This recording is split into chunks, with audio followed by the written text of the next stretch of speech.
হরে কৃষ্ণ। সকলের চরণে জানাই সশ্রদ্ধ প্রণিপাত। আপনাদের সবাইকে জানাই দৈনিক গীতামৃতের 183তম পর্বে সুস্বাগতম, কৃষ্ণপ্রীতি এবং শুভেচ্ছা। দৈনিক গীতামৃতের আজকের এই পর্বে আমি আপনাদের নিকট আলোচনা করব ভগবদ্গীতার চতুর্থ অধ্যায়ের চতুর্থিংশ বা 34তম শ্লোক নিয়ে। ভগবদ্গীতার চতুর্থ অধ্যায় চতুর্থিংশ বা 34তম শ্লোক। আপনারা সকলে ধৈর্য ও মনোযোগের সহিত সম্পূর্ণ ভিডিওটি শেষ পর্যন্ত দেখুন, সেই সাথে শ্লোকের মাহাত্ম্য ও তাৎপর্য হৃদয়ঙ্গম করার প্রচেষ্টা করুন। আমি শুরু করছি, আপনারা সাথেই থাকুন। ওম নমো ভগবতে বাসুদেবায়, ওম নমো ভগবতে বাসুদেবায়, ওম নমো ভগবতে বাসুদেবায়। শ্রীমদ্ ভগবদ গীতা চতুর্থ অধ্যায় জ্ঞানযোগ। তো শ্লোকটি হচ্ছে ভগবান শ্রীকৃষ্ণের। ওম তদ্বিদ্ধি প্রণিপাতেন পরিপ্রশ্নেন সেবয়া উপদেক্ষ্যন্তি তে জ্ঞানম জ্ঞানিনস্তত্ত্বদর্শিনঃ। অনুবাদ: সদ্গুরুর শরণাগত হয়ে তত্ত্বজ্ঞান লাভ করার চেষ্টা করো, বিনম্র চিত্তে প্রশ্ন জিজ্ঞাসা করো এবং অকৃত্রিম সেবার দ্বারা তাকে সন্তুষ্ট করো। তাহলে সেই তত্ত্বদ্রষ্টা পুরুষ তোমাকে জ্ঞান প্রদান করবেন। এই শ্লোকের মাধ্যমে ভগবান গুরুদেব এবং শিষ্যের বিষয়টা বর্ণনা করলো। সেটা হচ্ছে, আমাদেরকে জ্ঞান লাভ করার জন্য অবশ্যই সদ্গুরুর শরণাগত হয়ে সেটা লাভ করতে হবে। এখানে কিন্তু ভগবান যে কোনো গুরুর কথা বলেনি, সদ্গুরু হতে হবে এবং জ্ঞান লাভ করতে হলে আমাদের সদ্গুরু শরণাগত হতে হবে এবং বিনম্র চিত্তে, আমরা অবশ্যই বিনম্র চিত্তে তাকে প্রশ্ন জিজ্ঞাসা করব। ভগবান প্রশ্ন জিজ্ঞাসার কথা যেরকম বলল, তেমনি প্রশ্নটা বিনম্র চিত্তে জিজ্ঞাসার কথা তিনি বললেন। এবং অকৃত্রিম সেবার দ্বারা, অর্থাৎ তাকে সন্তুষ্ট করার মতো যত সেবা রয়েছে সেগুলোর দ্বারা তাকে আমরা সন্তুষ্ট করব। তাহলে সেই তত্ত্বদ্রষ্টা পুরুষ আমাদেরকে জ্ঞান প্রদান করবেন। এই বিষয়টা ভগবান বলল। অর্থাৎ আমাদেরকে অবশ্যই একজন সদ্গুরু বা ভালো ভক্তের শরণাগত হয়ে জ্ঞান লাভ করতে হবে এবং বিনম্র চিত্তে তার নিকট প্রশ্ন জিজ্ঞাসা করতে হবে। কোনো রকম ক্ষোভ রেখে, কোনো রকম তার ভুল ধরার প্রচেষ্টা করে কিংবা তাকে বিপদে ফেলার জন্য প্রশ্ন নয়, আমাদের নিজে নিজে জ্ঞান লাভ করার জন্য বিনম্র চিত্তে প্রশ্ন জিজ্ঞাসা করতে হবে এবং অকৃত্রিম সেবার দ্বারা তাকে সন্তুষ্ট করতে হবে। তাহলেই সেই তত্ত্বদ্রষ্টা পুরুষ বা সেই গুরুদেব বা সেই ভক্ত আমাদেরকে জ্ঞান প্রদান করবেন। এই বিষয়টা আমরা বুঝলাম।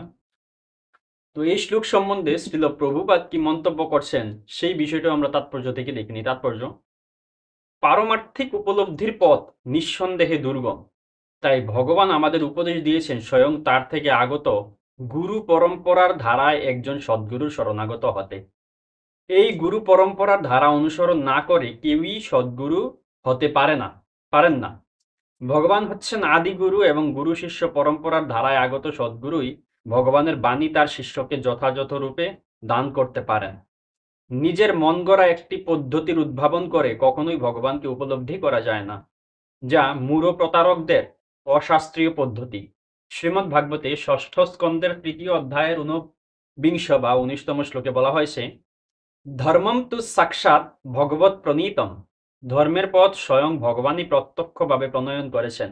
তাই জল্পনা কল্পনা বা বৃথা তর্ক বিতর্কের মাধ্যমে কখনোই সঠিক মার্গে অগ্রসর হওয়া যায় না, অথবা স্বতন্ত্রভাবে গ্রন্থ অধ্যয়ন করার মাধ্যমেও পারমার্থিক জীবনে উন্নতি সাধন করা যায় না। পরম তত্ত্বজ্ঞান লাভ করার জন্য কৃষ্ণ তত্ত্ববেত্তা গুরুদেবের শরণাগত হতে হয়, সর্বান্তকরণে তার চরণাম্বুজে আত্মসমর্পণ করতে হয় এবং সম্পূর্ণ নিরহংকারী হয়ে কৃতদাসের মতো তার সেবা করতে হয়। আত্মতত্ত্ববেত্তা সদ্গুরুর সন্তুষ্টি বিধানই হচ্ছে আধ্যাত্মিক জীবনে উন্নতি লাভ করার গুরু রহস্য। যুগপৎভাবে তত্ত্বানুসন্ধান এবং আত্মসমর্পণ পারমার্থিক উপলব্ধির জন্য যথার্থ পন্থা।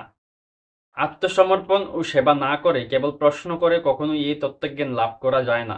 গুরুদেবের পরীক্ষায় শিষ্যকে অবশ্যই উত্তীর্ণ হতে হয় এবং যখন তিনি শিষ্যের মধ্যে ঐকান্তিক বাসনা দর্শন করেন, তখন তিনি তার শিষ্যকে পরম তত্ত্বজ্ঞান লাভ করার আশীর্বাদ প্রদান করেন। এখানে অন্ধের মতো অনুকরণ করা অথবা নিরর্থক প্রশ্ন করার নিন্দা করা হয়েছে।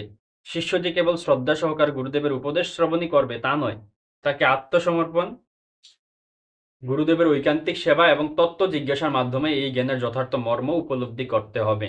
সদ্গুরু সর্বদাই তার শিষ্যের প্রতি স্বভাবত অত্যন্ত কৃপাপরায়ণ, তাই শিষ্য যখন বিনীত ও আজ্ঞানুবর্তী সেবায় সর্বদা তৎপর থাকে, তখন জ্ঞান ও তত্ত্ব জিজ্ঞাসার বিনিময় পূর্ণ হয়। তো এই বিষয়টা আমরা উপলব্ধি করতে পারলাম।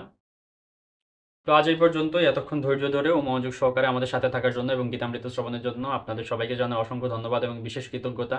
এই শ্লোক পাঠে, উচ্চারণে কিংবা অনুবাদ প্রকাশ সহ যে কোনো কিছুতে কোনো রকম ভুল ত্রুটি থেকে থাকলে আপনারা সেটা ক্ষমাসুন্দর দৃষ্টিতে দেখবেন। আপনাদের সহিত দেখা হচ্ছে পরবর্তী পর্বে, পরবর্তী ভিডিওতে, পরবর্তী শ্লোকের পর্যালোচনায়।